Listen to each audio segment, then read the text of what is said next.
যেমন আমাদের ফিরোজ ভাই, ওনার ভিডিও আমিও দেখতাম, যে মানুষটা চেহারাও দেখাইতো না, লক্ষ লক্ষ টাকা মানুষকে দিয়ে দিছে, উপকার আসছে, কাজ করছে, সহজে চেহারাটাও দেখানোর সুযোগ ছিল না।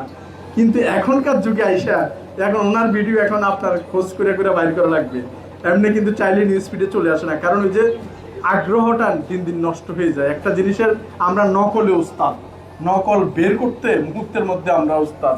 এখন কত রকম মানবতার ফেরিওয়ালা, সব ফেরিওয়ালার উদ্দেশ্যই কয়েকজন ছাড়া, সব ফেরিওয়ালার উদ্দেশ্যই কি একটা, কি সেটা বলেন? হাত কিভাবে দুই আঙ্গুলে দেখাচ্ছে, আর কিছু বলবো না, ভিউ। আমরা যখন কাজ করি 2010 সাল থেকে, ফিরোজ ভাই তখন তো মনে কোনো পয়সা পাতি দিত না, 2010 সালে তখন পয়সা পাতি দিত না। আপনি যদি এখন এই ফেসবুকের ইউটিউব বন্ধ, মানে সরি কামাই বন্ধ করে দেন, তাতেও আমাদের কিচ্ছু আসে যায় না। আমরা আগে যেরকম ছিলাম এখনো আছি, ভবিষ্যতেও থাকবো। ভিউ হোক বা না হোক তাতে আমাদের কিচ্ছু যায় আসে না। আমাদের দ্বারা যদি একজন মানুষ উপকৃত হয়, আমাদের দ্বারা একজন মানুষ যদি ভালোভাবে চলে, এটাই। কারণ এখন ছেলেপেলেরা ভাই লেখাপড়া ছাইড়া দিয়া সবাই এখন ইউটিউবের পিছনে লাগা পড়ছে, তো এখান থেকে ভালো পয়সা পাওয়া যায়।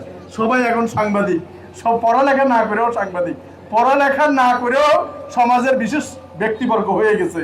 কারণ তারা যখন যায় পিছে দুনিয়ার মানুষ, মানে একটা সেলুন উদ্বোধনে লক্ষ লক্ষ জনতার ডলার, আশ্চর্য। মানে দোজক আর কয়দিন পরে ঘরের কাছে এসে যাবে, যেভাবে গরম